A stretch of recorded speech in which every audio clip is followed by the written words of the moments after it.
Welcome to the Anxiety Coaches Podcast, a relaxing and informative show where we explore anxiety, panic, and PTSD, sharing how you can overcome them for life.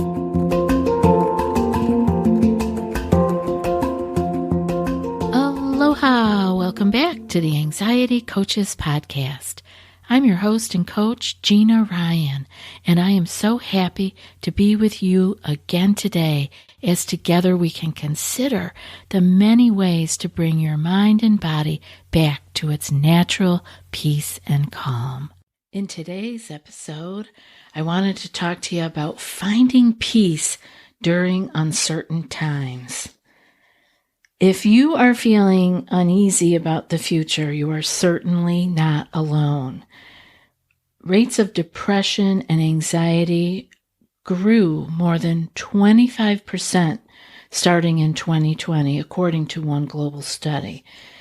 It's a natural reaction to life when things feel uncertain, and there is a lot of it going on. It's not just one area, right? Right now, people could be dealing with grocery prices, gas prices.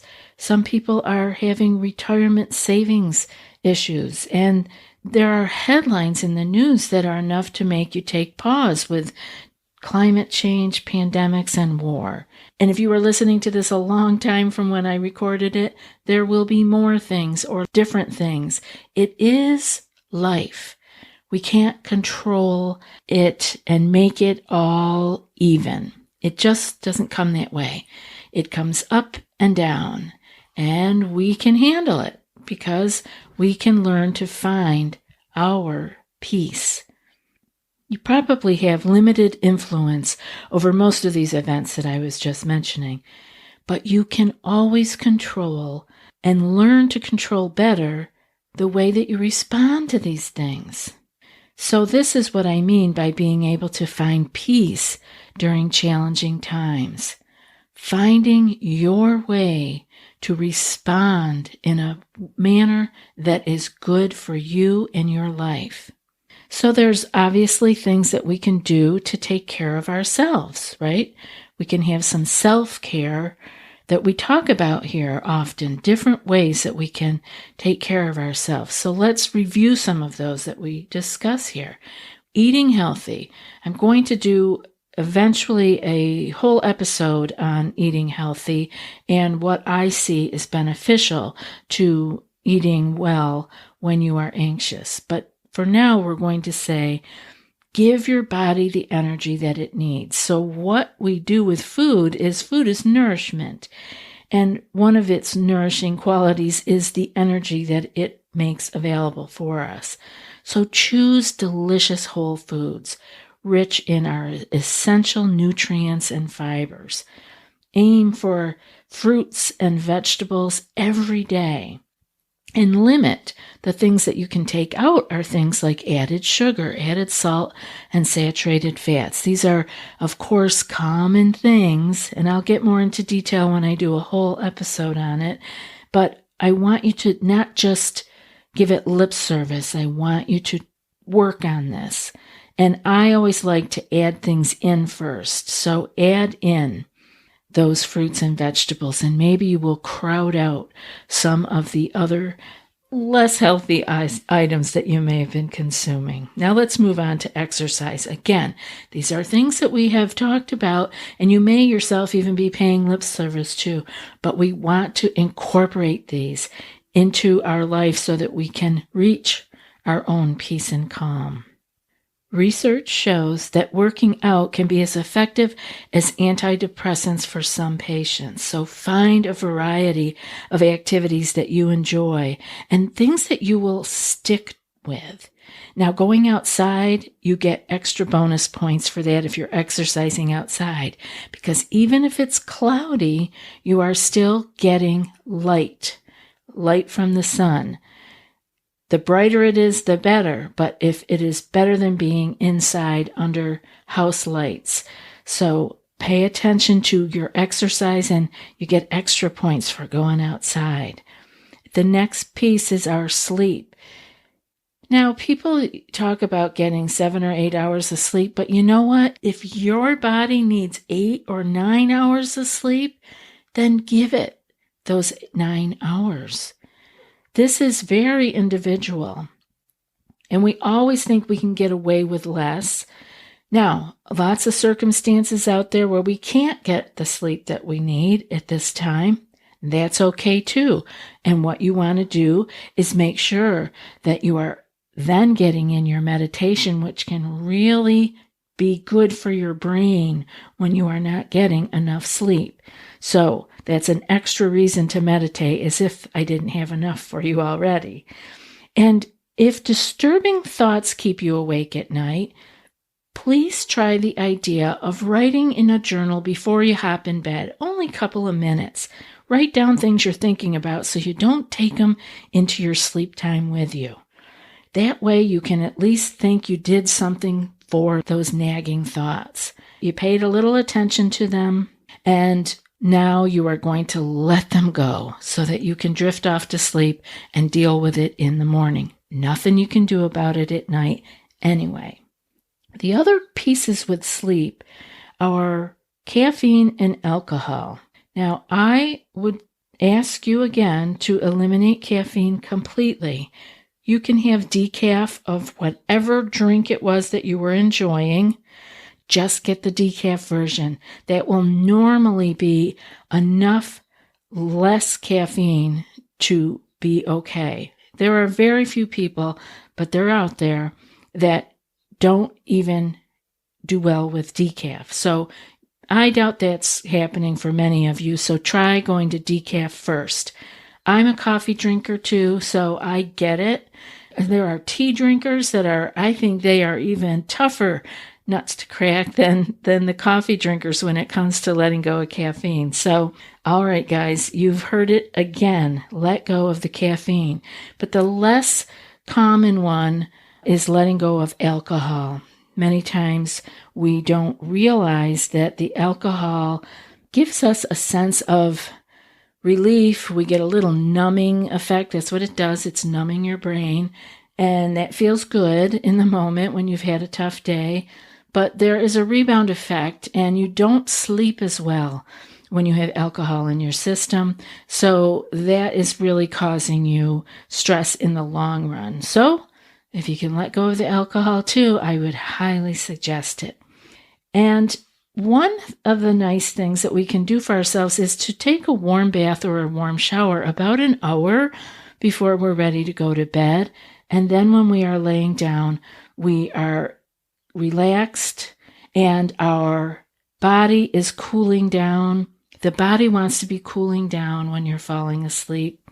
So see if your room is too warm. Maybe that is why you are waking up in the middle of the night. It might not always be your mind. Your mind might be thinking when you wake up, but it may not have been your thoughts that woke you up. So you might want to see if your room is cool enough, dark enough. And again, we've talked about these things on other episodes, but I want you to pay attention to getting enough sleep. Another thing you need to do is to accept reality. Denying the unpleasant facts about life can reinforce our anxiety because we're pushing things down into our subconscious. We want to focus on solutions rather than pushing things away or wishing that they were different. Wishing and pushing don't help. The pushing down is a problem because it's like trying to hold a beach ball under the water. It takes a lot of effort to keep all of those unwanted thoughts in the unconscious part of ourselves, and it pops up at the least expected time. It's going to come up. It's still there in you. So why not deal with it? When something pops up like that that's really difficult, don't deny it and don't just wish that it were different.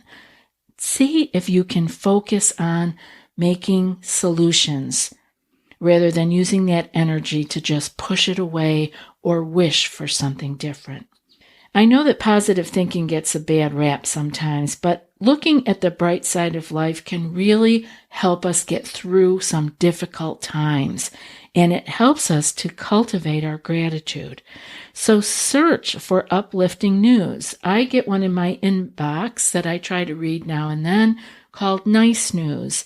There are lots of different news services out there now that focus on the positive, uplifting things in life.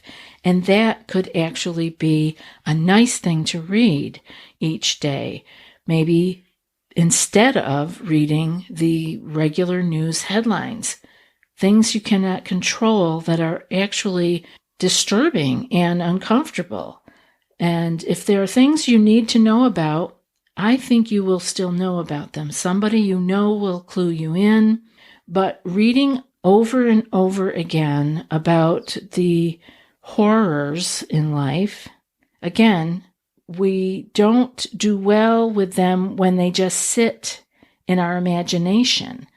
When we're sitting with them, like I said earlier, if you can focus on solutions and if there's something you can do, that's great. Then you are someone who needs to know about that and do something about it. But if you can do nothing and you have received some ugly news, maybe you can send a prayer. Maybe you can write in your journal about it so that you can get some of the emotion out of you and let it go. Because you do not need to be carrying it around with you when you cannot do anything about it. So in that way, I would think that looking for the positive and the bright side could be really helpful for you. I want you to focus on your breath. I know I mentioned it earlier, but training your breath can have great effects on your ability to be able to access the parasympathetic side of your nervous system and find your peace and calm again. This is a simple and free tool. You don't need anybody to do it for you. You don't need an app for it. You don't need to buy a book for it. You just need to do it. And it's slowing your breath down. It can really help you to manage your emotions. So practice your breath coming in at its normal rate, whatever that is for you, and lengthen your exhalation. You can learn about this more on all kinds of things on YouTube, I am sure. But I'm telling you, you don't need anybody to teach you. You just need to remember it.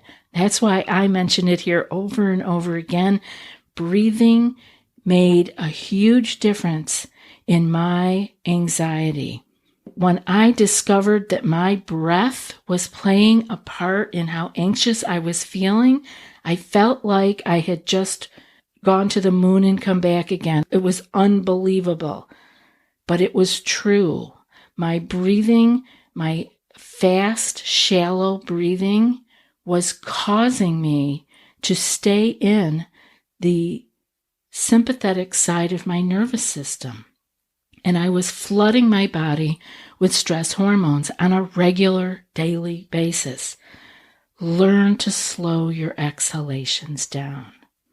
Next, I want you to actually use your body and stretch your muscles. This whole body of yours is important and it needs to be tended to. So scan your body for tight spots. You could do that here right now while you're listening. Are there any little spots that you're holding tension? I have had clients who had tension to the point that they held their hands in fists. And this wasn't one client, this wasn't two clients, but many. The fists, the neck, the shoulders, the forehead. There's all kinds of places where we hold our tension, and you can practice by letting it go. Tense it up on purpose, and then let it go. We need to pay attention, especially those of us who are sitting at desks for long periods of time during the day. We really need to stand up and stretch some of these muscles. And now I want to talk about your environment for a second and have you pay attention to how your environment is affecting your mood. I think it's really important to keep your home and your office organized and neat enough. This doesn't mean perfection. Neat enough This will help you to focus and feel content. It's easy enough to go through your desktop or the top of your desk, your physical desk, and, organize it so that when you are sitting there, you aren't easily distracted by other work that needs to be done, other calls you need to make.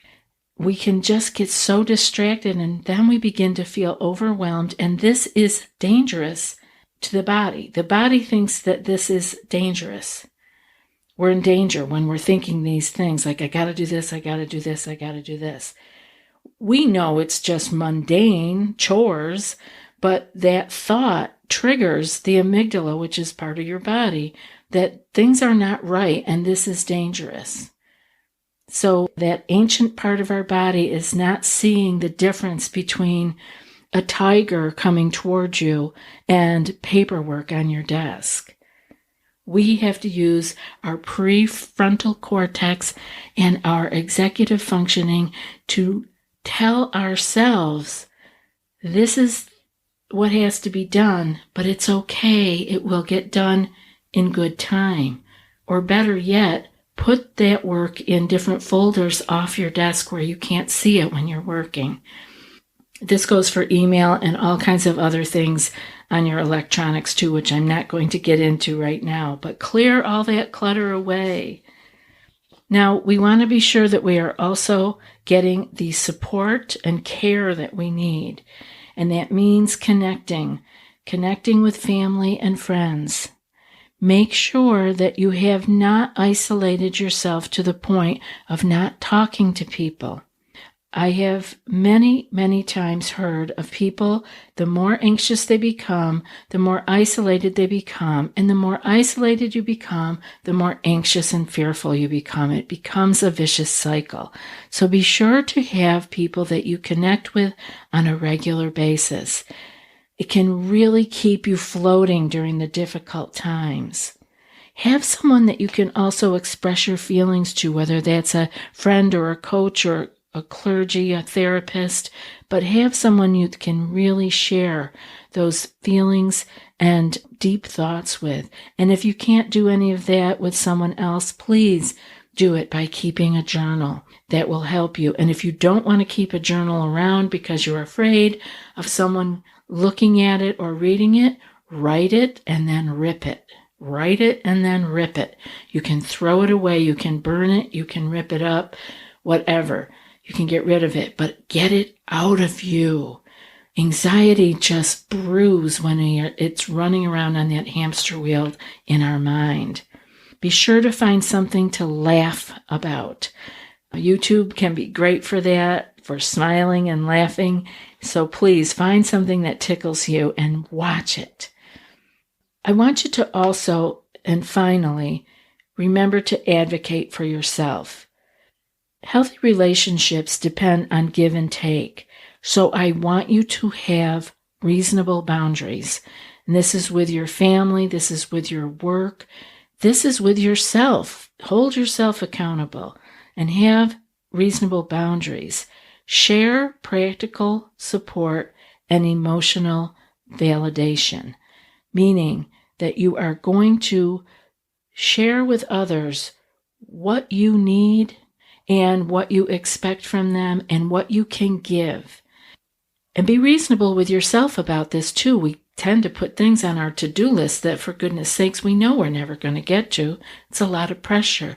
Be nicer to yourself. So develop the wisdom and the strength that you need to thrive during these uncertain times. And I'm telling you that life is uncertain. There will always be uncertain times. Work on your relationship with yourself and with others so that you can hold on to your peace of mind. That peace and calm oasis is inside of you.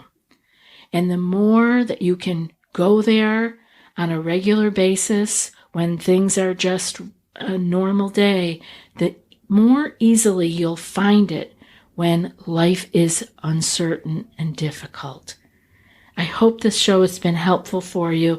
I love being here with you, and I really appreciate hearing from you. So don't ever hesitate to send an email, anxietycoachespodcast@gmail.com. And now for today's quote. Do not let the behavior of others destroy your inner peace. And that's from the Dalai Lama. I'll be back in a few more days with another podcast. Until then, be well and aloha. Thanks so much for joining us for today's episode of the Anxiety Coaches Podcast. Find more information at theanxietycoachespodcast.com.